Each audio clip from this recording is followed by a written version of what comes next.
Raise your hand if you ever Googled your symptoms and decided you were having a heart attack, a stroke, and possibly some form of skin disease. All at once. Yeah, same here. Welcome back to Health Made Simple, where we talk about serious health stuff like it's, well, brunch with your old friends. Well, today's topic is a serious one, Atherosclerotic Cardiovascular Disease, also known as ASCVD. No, it's not a new dating app. It's the #1 cause of death in the United States. And we're going to talk about it, how we can predict it, prevent it. Sounds good? Let's get started. ASCVD is a fancy way of saying your arteries are clogging up like your TikTok algorithm after one cat video. Technically, it's the buildup of cholesterol and gunk and other stuff in your arteries, which can lead to things like heart attack, stroke, and potentially cardiovascular event. So when someone says heart disease, this is the villain that they're talking about. It is sneaky, it builds up over time, and it doesn't care that you only eat fast food on the weekends. No, it doesn't. So how do you know if this artery drama is your drama? That's where the 10-year ASCVD Risk Calculator comes in. It's like a weather forecast, but for your heart. Essentially, it says there is a 12% chance of stroke in your near future. Might want to bring an umbrella and a statin pill. The 10-year risk cardiovascular calculator is based on something called the pooled cohort equations. Ooh, it sounds complicated, right? Well, think of it as essentially researchers coming together like wizards and pulling together all this data from decades of research related to cardiovascular events like stroke and heart attacks. And with that tool, they can forecast whether they're going to have a higher risk of a cardiovascular event. This is why this tool is so great, because you can plug in some certain numbers like your blood pressure and your age, and you could find out what percentage risk of a cardiovascular event you'll have in the 10 years. So this model was built in 2012 by looking at like massive health data, around 300,000 plus people. So they looked at their cholesterol, blood pressure, age, race, smoking habits, and whether or not they had diabetes. There's that word again, diabetes, right?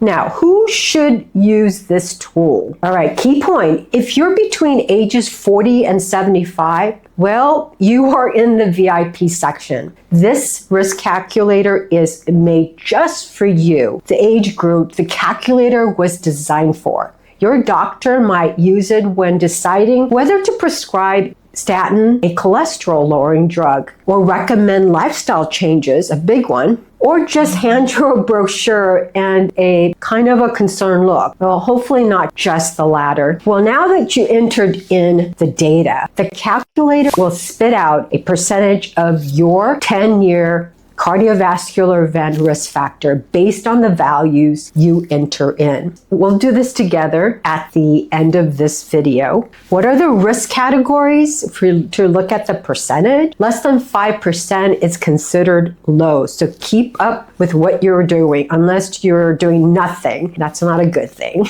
Or 5 to 20%, kind of the borderline intermediate risk. Let's talk about meds and diet and exercise changes if you're in that category. If your numbers show 20% or greater, you're in the bucket of people that are considered high risk. That's when you want to speak to your doctor. That's when you want to make some lifestyle changes, not overnight, but one step at a time. And that's something that you want to consult your doctors about. So some of you out there may mistrust any information coming out of the internet, and that's a valid concern. So how accurate is this tool? In the research world, when we create these tools, it's based on thousands and perhaps million data values. Get into the nitty-gritty. How reliable is this tool? Well, the original calculator was solid, but studies showed overestimation risk by up to 20% for some people, especially those who are already taking statins to lower their cholesterol or living a healthier lifestyle. So in 2024, researchers said, well, let's clean this up, overestimation, and they came up with something called PREVENT model. Pooled risk equations for values evaluated for a new treatment.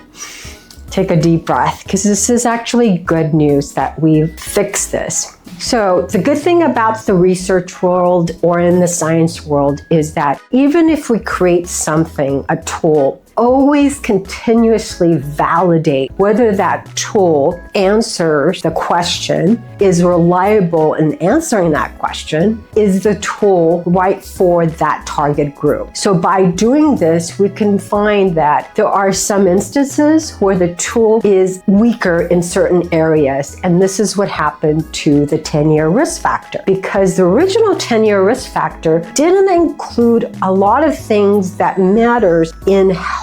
For example, your BMI. It also asked a question about race, and this is kind of a tricky situation in the research world, because most of the research in the past, the population or the subject that they would research is that most of them were categorized either as being African American or non-African American. And then you're in a third category called other, which was possibly Asians. It was very difficult to discern which ethnicity you were in, and sometimes even zip codes where you live matter. A lot of this into consideration when they built this new model, because by adding more attributes, it allowed for a more specific tool that could answer the question even more accurately. And to summarize, so they updated with more recent data, they adjusted for people already on meds, and were more inclusive of races and ethnicities. Bottom line, the new model gives you a more accurate, more customized prediction. Still not perfect. Okay, let's just say you did the calculator and it tells you you've got a 15% risk. Should you panic? Well, no. Should you take action? Absolutely. That might mean, well, talk to your doctor. If you have been following up with your doctor regularly and you're in that age group bracket, they may have already done this risk assessment. All right, let's go and try these tools out.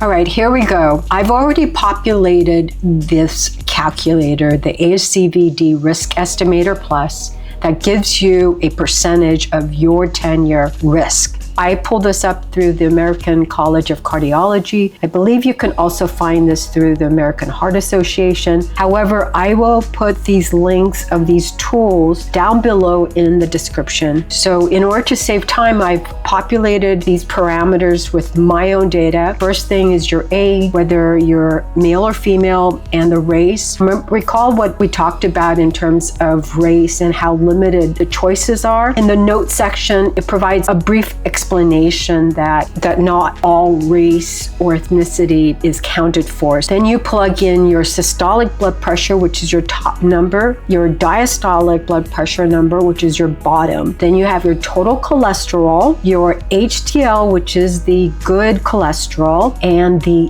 LDL, which is the bad cholesterol. So these numbers are actually lower, the total cholesterol and the LDL, from a year and a half ago. So I've been working on lowering those bad cholesterols. Put in your history of diabetes. I put in no, whether you have hypertension, you're on treatment, whether you're a smoker, if you're on statin or on aspirin therapy. And then it asks for about refining current risk estimation using previous visits. I put no, and then once you're done with that, let it calculate, and it'll provide two percentages. One is your 10-year risk factor. Mine is at 1.7%. And there's a second number, the 39%, which is a lifetime cardiovascular event risk. I consider that a pretty high number. I want that as low as the 1.7. And the reason why that number is high is because of the cholesterol numbers, which is higher than normal. If these numbers, my cholesterol numbers, don't go down and it's either at this number or higher, then my likelihood of having a cardiovascular event stays at 40%, or it goes even higher. It's important for me, longevity-wise, is to keep working on reducing this number without going on statin. Okay, here we have the newer tool called Prevent.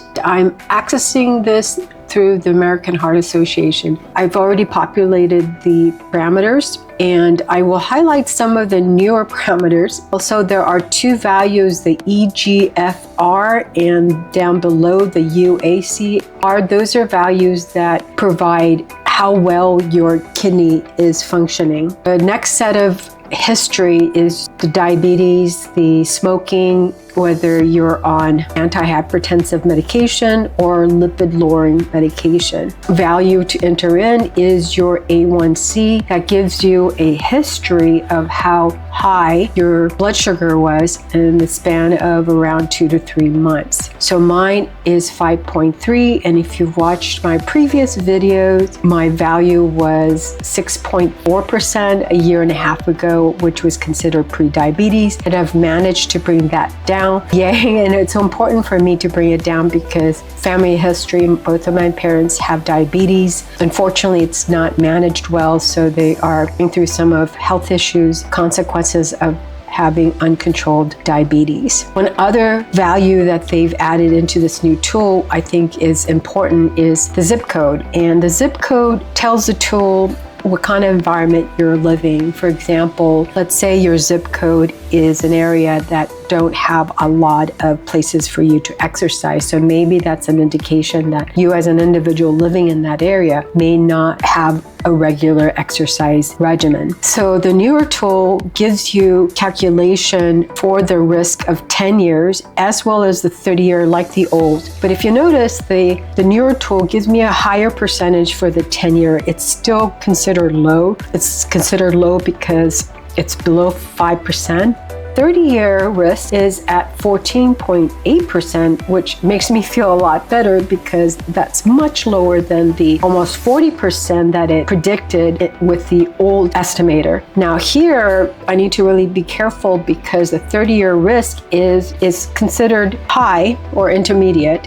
Also want to point out the new tool gives you a more wider age range. So now it goes down to years age 30 all the way to 79. And another interesting thing is the interpretation of the risk estimation. Now there is, instead of 3 categories, we have 4. Borderline risk, which is 5 to 7.4%. If you have that percentage, that's really the window of opportunity, like the pre-diabetes percentage, the A1C number, for you to make some adjustments so that you could bring that percentage down below 5%. So if you're in that intermediate category, the diet and exercise, you guys know if you watch my videos, I'm a proponent of physical activity, any kind.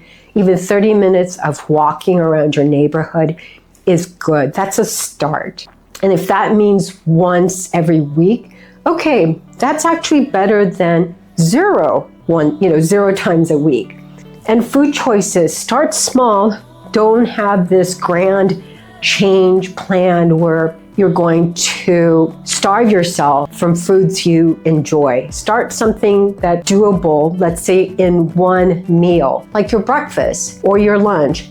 Maybe change that one food product into something that's even more healthier. I think everybody knows by now we consume so much refined sugar. We don't really need it. We can get sugar from natural food products. In the morning, my go-to is adding some kind of protein. Right now, I'm doing a lot of egg whites. But then I also add in something that I really enjoy eating, like a sweet potato. And I want to preface this by saying this is not about fear. It's about foresight. Knowing your risk lets you course correct, pivot, before you end up with a stent or a family member waiting in a hospital room. Thanks for staying put and watching this video till the end. I really appreciate it. Cardiovascular risk is a real threat, but not an inevitable one. The 10-year risk score, it's your crystal ball.